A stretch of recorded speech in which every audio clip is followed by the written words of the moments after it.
Good morning, boys and girls, and welcome once again to the southern wing of the Stink Bug Works. Today, I'm going to talk about the finishing touches on a blueprinting job. But first, I want to tell you a little story. As you know, I went to the pond the other day, and it was just full of weeds. I couldn't go more than 10 feet before rolling a ball up of these long, stringy, marine weeds, aquatic weeds up on the prop. And it was a disaster. I mean, I didn't even bother filming it because you don't want to see something go, it was just a pain. So anyway, I'm sitting here at Dr. Jet Laboratories minding my own business, and I get a text. And, this is a name I haven't seen in a long time. Now, you may or may not know that years ago, I used to build guitars. And if you bought one of my custom-built guitars, you got my lifetime, free bench work. Adjustments, tune-ups, that kind of thing. So he sends me a text saying, hey, I want to put some new strings on the guitar and do some stuff. And I'm going, sure, bring it over. So he brings the guitar over, and I'm fixing it up, and we're talking. And he's checking out the boats. And he's going, oh, these are really cool. And I start explaining to him about the boats and such. Now, this guy lives up in Fallbrook, and I have stories about the area where he lives and to my encounter with a mountain lion, but I'll go over that another day. Anyway, he's talking and he says, I think he's from India. He's from South Asia somewhere, or maybe one of the stands. And he says, oh, maybe you'd like to come and run in my pond. I said, what? He says, yeah, he just finished building a pond, 100 feet by 200 feet. 100 feet by 200 feet. That's half an acre. I could run the smaller boats in a half-acre pond. This might have a problem, but all the little boats that I have, they do real well in a half-acre pond.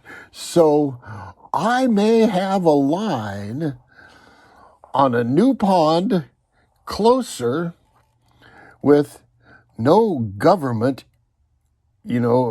rules, you must wear shoes, you cannot touch the water, all the rules that the government imposes. So I may have a new pond. I'm going to get in touch with him next week and do a follow-up on it. So that ought to be fun. The real project at hand. As you can see, the sponsons are almost, but not quite perfect. If you get in there and look, you will see that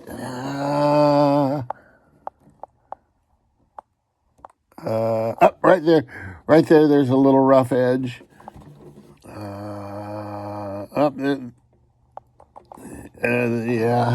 And then right along here, there's a couple little bites there, a little roughness there. Yeah, this whole edge is kind of wonky right through here. Oh yeah, and it's so what's happened is these edges have little bites.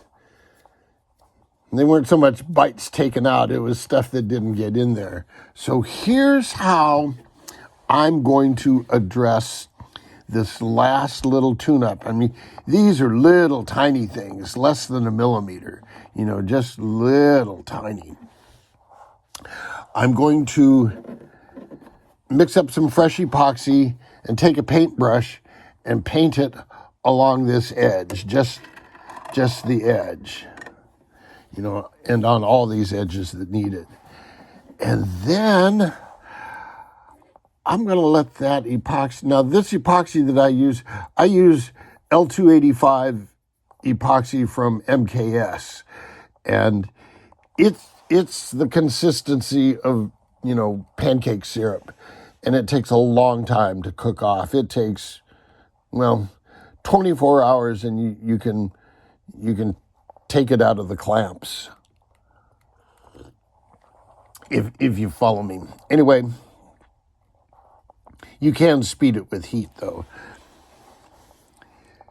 I'm going to paint this with that epoxy and let it sit for about an hour while the epoxy in the cup thickens up a little bit, and it'll get to, like a consistency of grease. Your cable grease. It'll get to that consistency, although much stickier. And then what I do is I take a little bit of it, and with a straight edge razor, you put it along here, and you use the straight edge razor, and you smear it, and you kind of let it bubble up around the edge, so you'll have a flat surface, and just this edge will have this booger of epoxy sticking up along this edge, because you didn't scrape all the way out here. You left just a little bit as you scraped, and you left like a 1/16 of an inch that it'll build up along there. And then so you'll have these little built up edges. When you come back and knock them down, you'll have perfect sponsons. Now, one of the biggest secrets I can give you on doing a perfect sponson blueprinting is sanding blocks. Get good sanding blocks. You can go on eBay, and there's a guy there that sells scrap Delrin. Obviously, he's got a shop. He makes plastic stuff, and these are his cut-off scraps, and he sells them. But they're nice and flat. They come in various sizes. You can get the large size to do a sponson. You can get the itty bitty size to get the back of the sponson here, and get in this little corner here, and so you can get down and get that sucker square. Ooh, I need to put a little in there too. How about that? So there you go. There's almost done sponsons, and then we'll start building. If I didn't have another boat the same size and the same style, the American Spirit is about an inch shorter. It's a little tiny bit shorter. Maybe not even an inch, maybe half an inch. It's the same size. If I didn't have that boat powered by a 2968 motor, I would put a 2968 in this, mainly to keep it light. And a 2968 will turn a prop that's suitable in size for this boat at 35,000 RPM all day long. You can do that on a 3S or a 4S setup. Because my stuff's so small, I'm going to set it up as 3S just because I only have a half-acre pond. To give you an idea, I think Big B's Park Pond is about an acre. Let me think about it.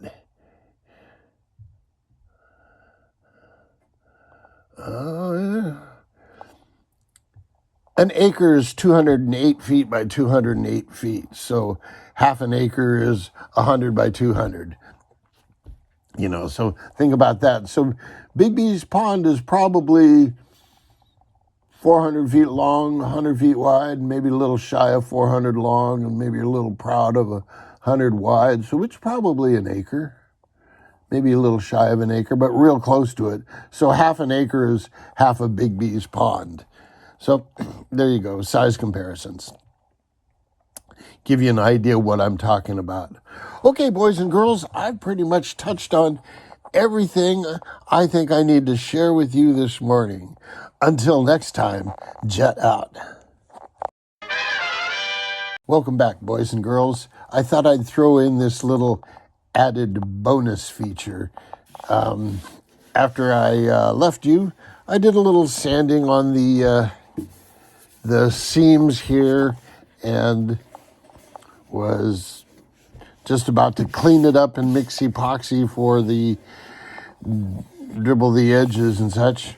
And I got to thinking, as I was sanding this edge, there's something I really need to comment on. The manufacturer did an outstanding job joining the top and bottom hulls. I know just how they did it. You know, the bottom hull was in this mold, the top hull was in this mold, and they put a mix of epoxy and micro balloons along the edge, and then they squished them together and bolted them up. But the seams are tight as can be. There's no gaps, no warps, no drips, no runs, no errors. So kudos to the manufacturer for doing a really nice thin, razor thin join line. That's good. I liked that. And so as I'm sanding this, you know, I'm going, well, I'm scratching up all this. I wonder how I'm going to paint it. What livery shall I use? Maybe I should throw that out to the audience. That's why I'm giving you this bonus feature. So I can ask you the question, what livery? Now, I have all the graphics and such. I could always do the Chuck Thompson 1958 short circuit. I could do yellow and pink with, you know, short circuit all over it. I kind of like it because the colors are easy to spot out in the water. Bright yellow and bright pink. There it is. You can't miss it. A black boat sometimes disappears. I flew a black airplane once, and it was, you know, is that the top or the bottom? Whoa, you know, so I like bright colors. But, you know, most cool liveries are bright colors. Now, what I don't want to do is get into something really complicated. Let's keep it simple. I mean, I could do all yellow, pink, and all yellow. Or I could do all yellow, pink up to here, and then yellow and with a silver turbine exhaust, no fins, no wing, none of that nonsense. So what do you think? Now, over there on the table is the Tide, and that was the 1992, but that hull ran from 89 through 94. So that kind of hull was late 80s, early 90s. So anything from that era that you think would be fun, let me know. I will consider it. Doesn't mean I'll do it. I'll consider it. If you come up with one that's really cool and easy enough to do, I don't want to spend countless untold hours painting it. I want to do a little bit of masking, a little bit. The American Spirit was about as much as I'd want to do. If I had to do that much tedious masking again, I'd think real long and hard about it. So there you go. The question of the day, what livery you guys want to see? Okay, now jet out.